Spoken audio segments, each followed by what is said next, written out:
Alex Merklinger's Mysteries of the Mind. And now your host, Alex Merklinger. Welcome to our show, my friends. This is kind of a special one because we have with us on the line one of our really good friends, Clif Webbot. How's that, Clif? That's fine. That's good. The reason being, and I'll announce it also, that Clif is a scheduled guest for next Tuesday, but so much has been going on, obviously, with the Hurricane Katrina, and I want to remind everybody that when Clif was on the show 2 weeks ago, Clif? Yes, I think it was 2 weeks ago. Yeah, you announced at that time that we were going to have a major hurricane storm, and we were going to have some pretty bad devastation. And if I recall, did you say about quite a loss of life? Yes, yeah, there was that. There was also the imagery of the millions of feet on the road and all the abandoned goods lining the roadways. Right. Pretty much everything we're seeing is the images. Yeah. Things like this point out very much that what we appear to be getting are the most commonly shared visual impressions. So, I mean, I hate to put it this way because everybody will misunderstand, but it is as though we're able to sort of see a fuzzy TV picture of a few weeks ahead or a few months ahead. Right, right. In this particular case, we had a fuzzy TV picture start to emerge back in January when we ran our first series of reports. At the time, we had a tendency to discount it, but given the event of the Sumatran tsunami, we had to take two possible paths. Either our data set was polluted by everybody thinking about such things, in which case what we were seeing would not occur, or in spite of the fact that it had been heightened in everybody's consciousness, a yet larger event was still pending.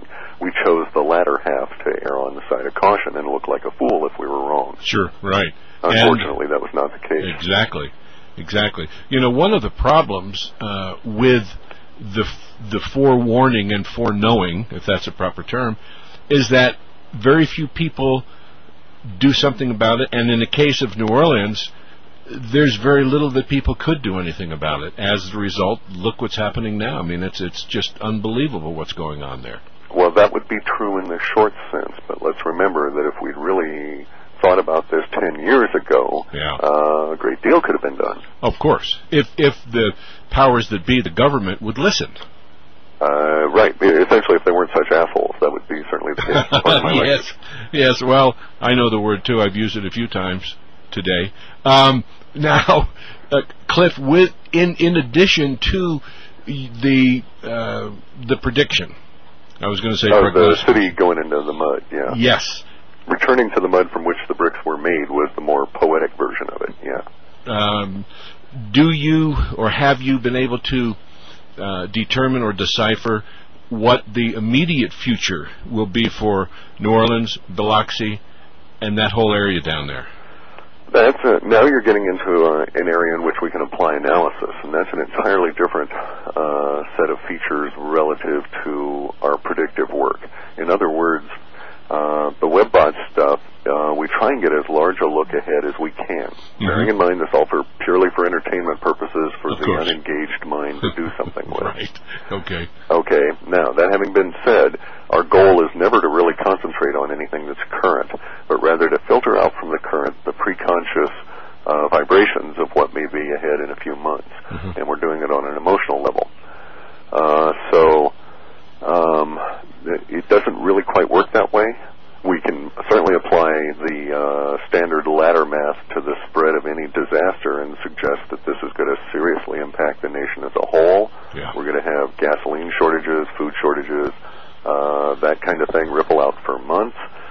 New Orleans won't be rebuilt. It'll end up being too toxic of a hellhole. It'll be hit by other hurricanes just as it's getting into the process of getting things cleaned up, and so on. So now, associated with our thing about the city going back into mud was the other one where we had a city sliding down a hill, presumably because of earthquake activity. Right. And that shared a certain temporal closeness. This, again, was back in January, let's bear in mind. So both the idea of rampaging water and earth tremors were fresh in everybody's mind, and we had to kind of like say, well, they're there, and, you know, here they are, taken with a huge lump of skepticism. But given the recent events, we think, well, there's maybe a higher order of probability that the other part of that associated grouping is also likely to occur. Does that make sense? Yeah, it sure does. I'm afraid with each and every roll of the dice towards a given goal, where you want to state, I want to roll 5 5s in a row. Yeah. Every time you roll the first 5, you build, so to speak, as you go towards the next, until finally it becomes a certainty. That doesn't portend for some really good times. And, of course, the only thing that we don't know at this time is where is the landslide city going to be. Well, we don't know if it will occur. Yeah, we don't know where it would occur, and we don't know the timing. Yeah. The things that we do have hints about are magnitude, in which we get the word great. But let's also be real clear. Some people that are in the business of geology might apply the word great to an earthquake that's 8.0. But having survived the 6.8 around here, I'd be a little bit more generous on a personal level and say, a 6.8 qualifies as a great earthquake.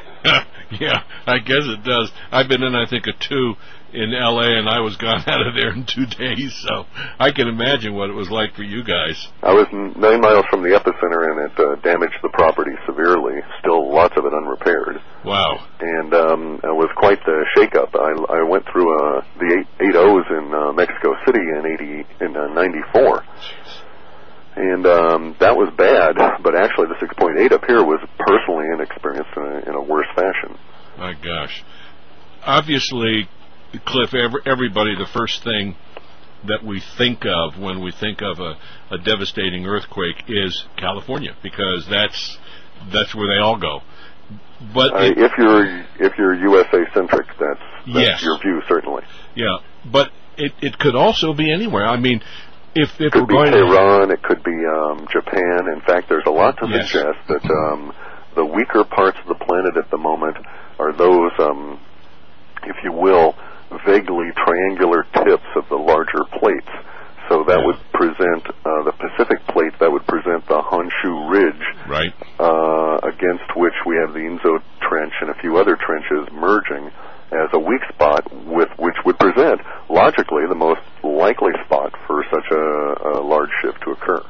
Yeah, and did it say, or does it say, any idea of the loss of property and the loss of life and something like that? We get, now again, this is our typical language, right. So we get the word many, great, multitudes, millions. Numbers can become confusing, and they imply something that I really hesitate to get involved with. For instance, repeatedly in January, we were saying 13 millions on the road, as a result of the water issues. Well, repeatedly now we see 1.3 millions in all the little crawls and headlines. Obviously, our decimal points don't work. Yeah, right. Okay, but it would seem to be a close enough fit that I can say, again, our interpretation's screwed up. So, again, we have to say millions. Now, that's on the order, and in this case, it might be literally 13 millions, because there are many places that fit the conditions of a reasonably arid, recently dry, relatively elevated city area that's prone to earthquakes. Could be anything from Mexico City to Tokyo, etc. Sure, absolutely. And in those cases, millions would be affected. Absolutely. Cliff, does it say any indication of the time sequence from the storm, the city going back to the mud, and possibly when the landslide, or let's say the earthquake, might occur? No, again, we don't have any numeric value that could provide comfort or fear for anybody. What we have is the idea of a temporal closeness, where one event is seen next to the other in our fuzzy TV picture, and we can't really separate out from the background which is going to happen when. We just know that they're somehow associated in a temporal fashion. Now, that would imply anything from a week to many, many months, but on a personal level, I would say 7 months or so would seem to be unlikely. Unlikely or likely? Unlikely. I would think it would occur prior to that in order to have our temporal closeness, because you have to understand how humans think of time. Basically, we have this, we all operate on pretty much a weekly schedule. A certain amount of us operate on the monthly and others on a quarterly basis, and it all aggregates together into basically sort of a short, intermediate, and near and far distances.